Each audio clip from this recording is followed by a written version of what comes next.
E aí pessoal, sejam bem-vindos a mais uma aula de ciências. Eu sou o professor Robert e como prometido para vocês na aula passada, hoje a gente vai conhecer bem o modelo atômico atual. Bem, ele não é tão atual assim, mas é o que é mais cobrado a nível de questões, tá bom? Então vamos lá.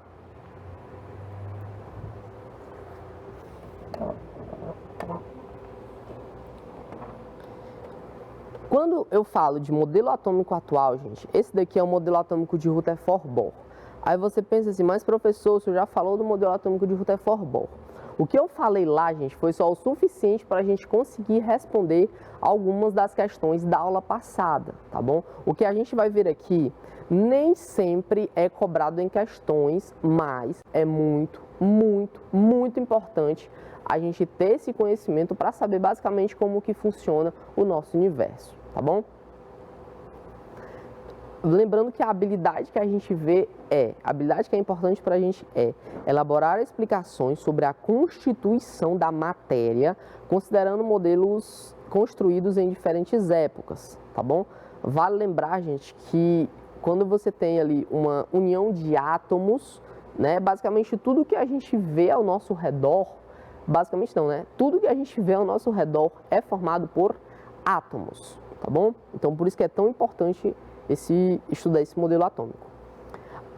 Na aula retrasada, pessoal, a gente falou sobre o modelo atômico de Rutherford Bohr, tá bom? Em que no centro ali você tinha o nêutron e o próton, tá? Vale lembrar que aqui a gente está em 1913, só que o próton, ele só foi, digamos assim, confirmado em 1936 com o Chadwick, tá bom? E ali você tem algumas camadas, ou seja, níveis de energia em que os elétrons poderiam estar, tá bom? E eles giram ao redor do núcleo, tá? E os postulados de Bohr. Primeiro, os elétrons nos átomos movimentam-se ao redor do núcleo em trajetórias circulares, chamadas de camadas ou níveis, designadas por K, a primeira camada é K, a segunda é L, a terceira é M, a quarta é N e assim sucessivamente. A gente conta assim como só 7 camadas, tá? Mas vai que daqui a um tempo, né, a gente descubra mais camadas, tá bom? O próximo postulado. Cada um desses níveis de energia tem um determinado valor, tá bom? Então, esse elétron, para ele ir de uma camada para outra, ele tem que absorver uma certa quantidade de energia, tá? Em pacotes de energia, tá? Então, essa energia é quantizada e aí, por isso, física quântica, tá? Que a gente já está estudando bem pouquinho mesmo de física quântica. Outro postulado de Bohr. Não é permitido a um elétron pertencer entre dois níveis. Então, eu tinha dito na aula retrasada, né, que era pertencer a dois níveis, mas não é entre dois níveis. Ou ele faz parte de um nível ou ele faz parte de outro. Ele não pode, em hipótese alguma, ficar ali no meio, tá bom? Outro postulado de Bohr. Um elétron pode passar de um nível para outro de maior energia, desde que absorva energia externa. Gente, esse postulado aqui é talvez um dos mais importantes. Um elétron que ele pode passar de um nível para o outro, desde que ele absorva energia. Energia aí pode ser em forma de radiação, tá bom? E quando isso acontece, a gente fala que o elétron foi excitado, ou então que ocorreu uma transição eletrônica para um nível de maior energia. E aí a gente vai já entender bem melhor isso daqui. Próximo. Um elétron excitado pode sofrer transição eletrônica de retorno ao nível inicial. Nesse caso aqui, gente, há uma liberação de energia, por exemplo, como luz visível ou ultravioleta. Gente, seguinte, você tem um elétron, imagine que você tem um elétron aqui nesse átomo, né? Deixa eu ver aqui. Vamos supor esse átomo aqui. Esse átomo aqui, gente, para ele ir para essa camada, gente, é uma camada mais externa. Para ele saltar de camada, o que tem que acontecer com ele? Ele tem que absorver uma determinada quantidade de energia, tá bom? Então, quando ele absorve uma quantidade de energia, ele pode saltar de nível, tá? Eu dei um exemplo aqui deste elétron indo para essa camada aqui. Só que o que acontece, gente? Ele pode o quê? Ele pode retornar à camada onde ele estava, né? Então, ele estava aqui, e aí o que foi que ele fez? Ele voltou para cá. Quando isso acontece, pessoal, quando ele acontece dele voltar, ele libera basicamente a mesma quantidade de energia que ele recebeu anteriormente. Em forma de quê? Em forma de radiação. Pode ser ela ultravioleta ou luz visível, tá bom? Já a gente vai ver a importância disso daqui. Deixa eu só apagar aqui que eu sou péssimo de desenho.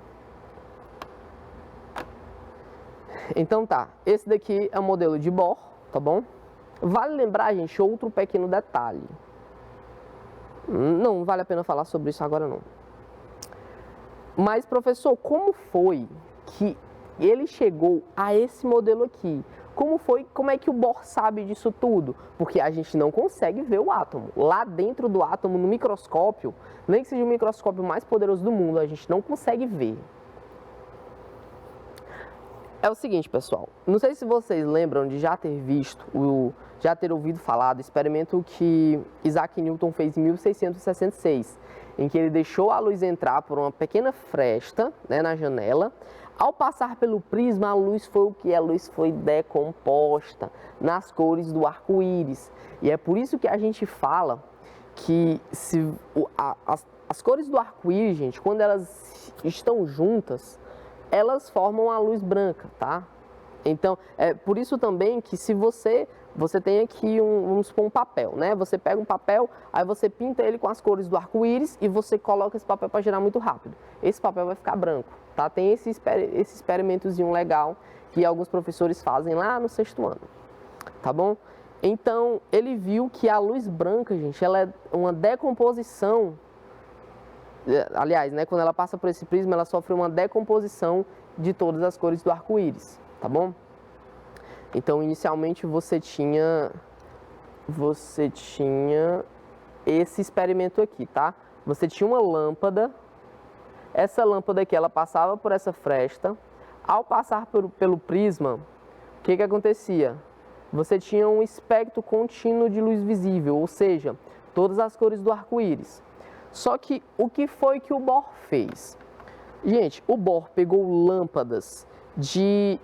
Aqui você tem uma lâmpada comum, né? Aqui você tem uma lâmpada de gás. Aquela lâmpada lá dos tubos de raios catódicos Ih, agora eu esqueci quem foi, acho que foi o Dalton... Não, perdão, o Thomson, né? Que utilizou a lâmpada os tubos de raios catódicos, contendo alguns gases, alguns tipos de gases. E aí o que foi que ele viu, gente? Ele percebeu que quando essa luz aqui da lâmpada passava por essa fresta, passava pelo prisma, ali que você já não tinha o mesmo espectro de luz. Esse aqui é contínuo, é todo bonitinho as cores do arco-íris. Aqui, gente, não é contínuo, ou seja, é descontínuo. É como se fosse um código de barra, tá? Ele fez isso, gente, com alguns tipos de lâmpadas, como a lâmpada de sódio, a lâmpada de hélio, a lâmpada de hidrogênio e a lâmpada de estrôncio. Ele percebeu, gente, esses espectros aqui, ó. O sódio, ele ficava na cor laranja, o hélio ficava ali um azul esverdeado, aí algumas linhas verdes, uma amarela, uma laranja, uma vermelha e 2 cores de rosa. O hidrogênio tinha essas cores, o estrôncio tinha essas cores. Mas, professor, o que isso tem a ver com o elétron? Para a gente entender qual a importância desses códigos de barra aqui, né? Desses espectros de luz, daí o nome espectroscopia, que a gente vai falar um pouco sobre ela. Mas o que isso tem a ver com o átomo? Para a gente entender, gente, a gente vai brincar um pouco no simulador, tá bom? Vou rodar aqui um simulador para vocês. Pronto. Observe esse simulador aqui, pessoal. Esse simulador aqui tem um modelo da bola de bilhar, tem um modelo do pudim de passas, tem o modelo do sistema solar clássico. Gente, vocês lembram? Eu vou até colocar aqui no lento. Vocês lembram que eu falei para vocês que se fosse o modelo do Rutherford, esse elétron ia girar em torno do núcleo até colidir com o núcleo? Pois é, seria mais ou menos assim, ó. Essa partículazinha azul é o elétron até chegar ao núcleo próton e aí acabou. Mas o que importa para a gente hoje é o modelo de Bohr. Gente, aqui, esse daqui é o modelo atômico do hidrogênio. Eu estou tratando com o do hidrogênio porque o do hidrogênio é mais fácil. O hidrogênio só tem um elétron, um próton e um nêutron. É tranquilinho demais para a gente brincar com o modelo atômico do hidrogênio. Pessoal, observe o seguinte. Eu vou colocar bem aqui o comprimento de onda do roxo. Eu vou ligar aqui a arma, perceba, gente. É um pouco rápido o que vai acontecer aqui. Então, perceba o que vai acontecer com essa partículazinha azul que está girando ao redor do núcleo, tá? Que é o elétron. Observe o que vai acontecer com ele quando ele absorver uma dessas partículas que colidir com ele. Essas partículas aqui, ó. Ó. Aliás, eu deveria ter botado bem aqui no branco logo, né? Deveria ter colocado aqui no branco. Vamos lá. Eu vou tentar pausar aqui quando acontecer. Pronto. Você percebeu que quando uma dessas partículas aqui, ela atingiu o elétron, o que foi que aconteceu com ele? Ele ficou excitado. Ele foi para a camada mais externa do átomo, tá bom? Ou seja, por que isso aconteceu, professor? Porque ele absorveu a energia, a quantidade de energia suficiente para ocorrer esse salto. Geralmente esse salto é feito de uma camada para outra, pode saltar duas, pode saltar três, pode saltar quatro camadas. Nesse caso aqui ele saltou uma camada, duas, três, quatro camadas no total. Dependendo da quantidade de energia que esse elétron absorver, ela pode ser tão alta que esse elétron simplesmente sai do átomo, tá bom? Vocês entenderam aí, né? Ele absorveu uma quantidade de energia, essa quantidade de energia foi grande o suficiente para fazer com que ele pule quatro camadas, tá bom?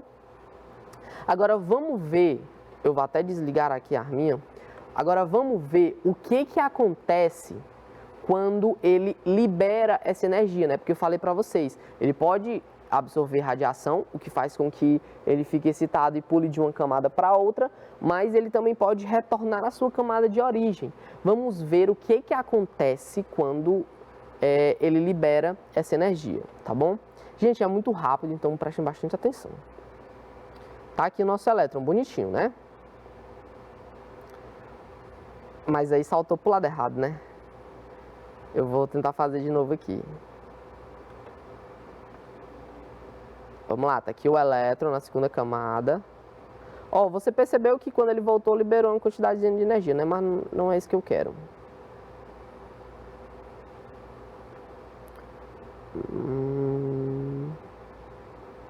Pronto. Gente, tá aqui o elétron. Observe o que vai acontecer quando ele voltar para a camada dele. Ó, ele voltou para a camada. Foi um pouco rápido, mas eu acredito que deu para ver que ele liberou essa partículazinha de energia aqui, ó. Em forma de quê? Em forma de fóton. Então, gente, dependendo da quantidade de energia que ele liberar, o que vai acontecer? Esse fóton, gente, vai ter uma cor específica, vai ter um comprimento de onda específico, uma frequência específica, que significa o quê? Que significa uma cor específica, tá bom? Mas, professor, o que isso tem a ver com o postulado lá do Bohr? Vamos voltar para o slide aqui agora. Seguinte, gente. No caso do sódio, aqui você tem uma lâmpada de sódio, tá? No caso da lâmpada de sódio, quando os átomos de sódio ficam excitados, é porque eles receberam energia. Quando eles retornam à sua órbita de origem, eles liberam energia em forma de fóton, que tem um comprimento de onda específico, uma frequência específica. E no caso do sódio, essa frequência e esse comprimento de onda que eles liberaram é o quê? É o comprimento de onda do laranja. Assim como do hélio é o comprimento de onda dessas cores aqui, tá? Então, foi basicamente dessa forma, por conta desse simples experimento aqui, que o nosso querido Bohr viu basicamente tudo aquilo que a gente viu no modelo atômico dele, tá bom? Esse daqui, gente, é o espectro do Sol, o espectro de absorção do Sol. Uma das mais importantes aplicações que a espectroscopia tem para a gente, que inclusive é um pouco do meu campo de estudo, é você determinar de que determinado astro pode ser formado. Esse daqui é o do Sol. Tá vendo esses buracos que você tem aqui nessa espectroscopia? Se você analisar direitinho isso daqui, você pode ter a composição de uma estrela, você pode saber a distância que essa estrela está da gente, você pode saber se essa estrela está se afastando ou se aproximando da gente, você pode saber também a temperatura dessa estrela, tudo isso só analisando o espectro de absorção. Tá certo? Então, aquele experimento lá que pode ser um pouco simples, um pouco bobo, faz com que a gente saiba basicamente tudo, né? Como é que a gente sabe hoje que existem alguns exoplanetas, ou seja, planetas fora do sistema solar que têm água? Justamente por conta, analisando a espectroscopia, tá bom? Então, vamos lá, gente. Esse daqui, essa imagem aqui, né, ela tem no livro, e é como eu falei para vocês. Você tem, como eu mostrei para vocês tentei, né, mostrar para vocês na brincadeira que a gente fez, né, no simulador.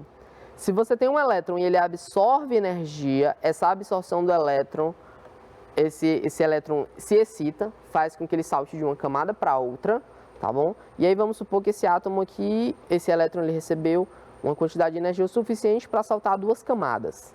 E aí ele veio para cá.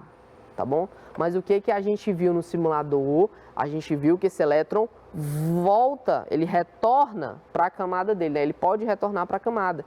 Quando isso acontece, ocorre uma liberação de energia em forma de radiação, né? Basicamente, ele libera um fóton, uma partícula de luz, tá? É até um pouco errado a gente falar um pouco de partícula de luz, porque partícula é uma coisa e onda é outra. Não é bem assim, né? Porque segundo o de Broglie, segundo o de Broglie, que a gente não estuda aqui, mas é só mesmo pontuando aqui, a luz, ela se comporta tanto como onda, como partícula. Tudo que nós conhecemos, quase tudo que nós conhecemos, se comporta tanto como onda, como quanto partícula, tá? Mas isso daqui não importa muito pra gente não, tá bom? Então, essa liberação que ele libera, esse fóton que ele libera, é responsável por essas cores aqui, tá? Por esse espectro aqui de luz. E aí é como eu falei para vocês, né, gente?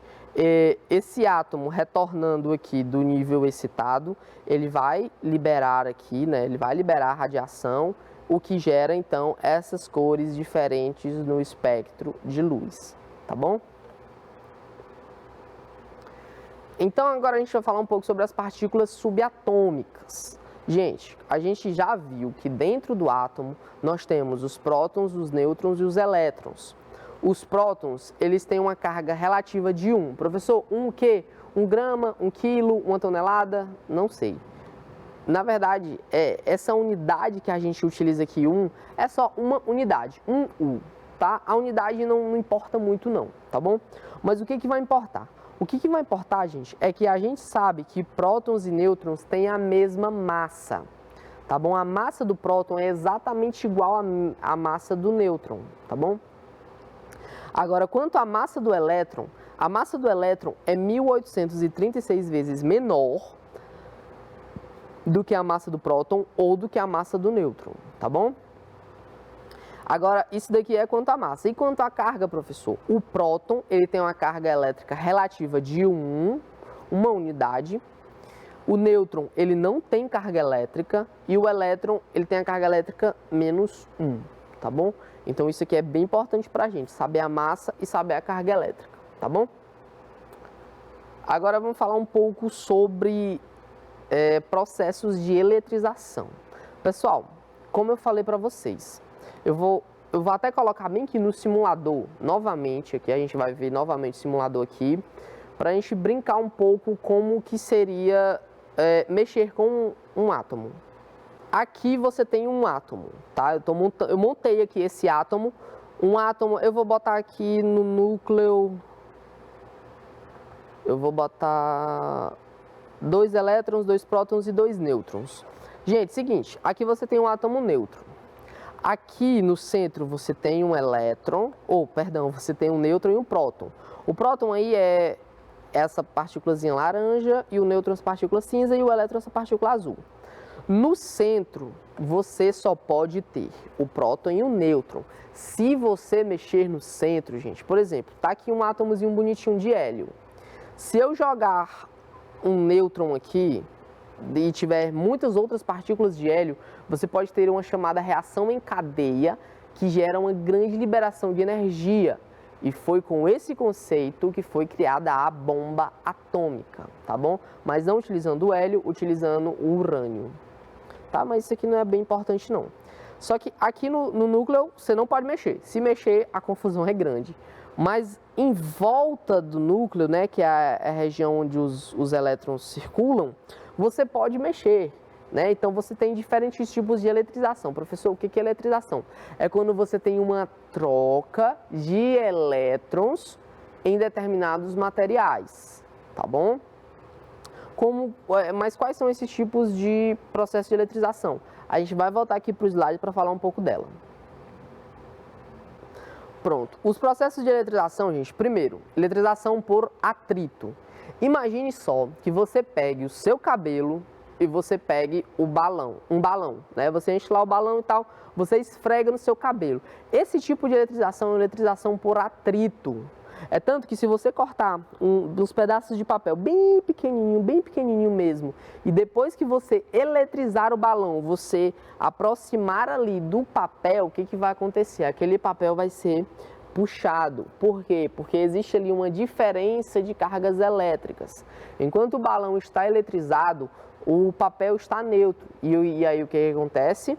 Esse papel vai ser puxado por conta da força elétrica, tá certo? Mas aí mas professor, por quê? Ocorreu ali uma troca de elétrons entre o seu cabelo e o balão, tá? Inicialmente você tem o balão que está neutro e o seu cabelo que também está eletricamente neutro. Depois que você esfrega, gente, você tem uma troca de elétrons. Um vai ficar positivo e o outro vai ficar negativo, tá? Então é por isso que quando você aproximar o balão dos papéis, você vai ter esses papéis sendo puxados, justamente por causa da força elétrica, tá bom? No livro fala um pouco melhor sobre isso. Você também pode ter, gente, eletrização por contato. Basicamente, imagine que você tem um corpo eletrizado, tá? Ele está com a carga elétrica diferente da sua. Você está neutro, ele está eletrizado. Dependendo da quantidade, gente, você pode tomar o que a gente chama de choque, tá? Porque o choque nada mais é do que uma troca de elétrons, tá? Ou de você para o material ou do material para você. Mas lembrando que não pode trocar prótons e nêutrons. Se você mexer no núcleo de um átomo, a confusão é grande. Você pode trocar somente elétrons, tá bom? E por fim, a gente também tem outro processo de eletrização, que seria o processo de eletrização por indução. Sobre o processo de indução, pessoal, aquelas televisões um pouco antigas, com aquelas telas de tubo, quando você liga ela, deixa lá um tempo ligado, uns 20, 30 minutos, se você aproximar os pelos do seu braço, o que vai acontecer? Os pelos do seu braço vão ficar todos arrepiados. Professor, o que foi que aconteceu? Eu nem estou triscando na televisão e eu estou vendo aqui que meus pelos ficaram arrepiados. Porque ali, por mais que eles não se toquem, gente, a força elétrica é tão forte, né? Que aí você tem a televisão, né? Puxando os pelos do seu braço, beleza? Simples assim, certo? Por fim, pessoal, a gente tem o teste da chama. Professor, o que é o teste da chama? É o que eu falei para vocês na aula passada. Se você tacar fogo em determinados elementos químicos, essa chama vai ter cores diferentes. Observe aqui, o potássio, se eu colocar fogo em uma pequena porção de potássio, essa chama ela vai ter a cor aqui um pouco roxa avermelhada. Se eu colocar fogo no estrôncio, uma porção de matéria de estrôncio, essa chama vai ser vermelha. Se eu colocar fogo em uma porção de cobre, essa chama vai ser verde. De sódio, laranja. De boro, verde. De lítio, já um pouco violeta, tá? Mas, professor, por que é que isso acontece? Basicamente, pessoal, pelo mesmo motivo dos espectros de luz, tá? O livro até tem uma explicação bem boa que eu vou falar aqui para vocês agora. O livro diz o seguinte: quando átomos de um elemento são colocados na chama, o calor, né? Porque calor é energia. O calor, ele excita alguns elétrons, né? A gente já viu que quando os elétrons eles recebem determinada quantidade de energia, eles ficam excitados, ou seja, eles vão para um nível externo de uma camada externa, uma camada mais externa. Então, isso, gente, faz com que eles passem para um nível de maior energia, tá certo? A gente já viu esse exemplo aqui. Ao voltarem para os níveis iniciais, como mostrei para vocês no simulador, eles liberam energia na forma de luz. E essa energia na forma de luz aqui, tá, gente? Isso aqui é fóton. E esses fótons, gente, podem ser de diferentes cores, que são características dos átomos de cada elemento, tá bom? Essas cores, gente, elas aparecem no espectro atômico do elemento. Exemplo, aqui, ó, você tem o sódio que é um pouco alaranjada, tá bom? A chama do sódio é alaranjada. Se você voltar aqui, olha só o espectro de luz do sódio, é um pouco alaranjado também, tá bom? Justamente por conta disso que eu estou falando para vocês, certo?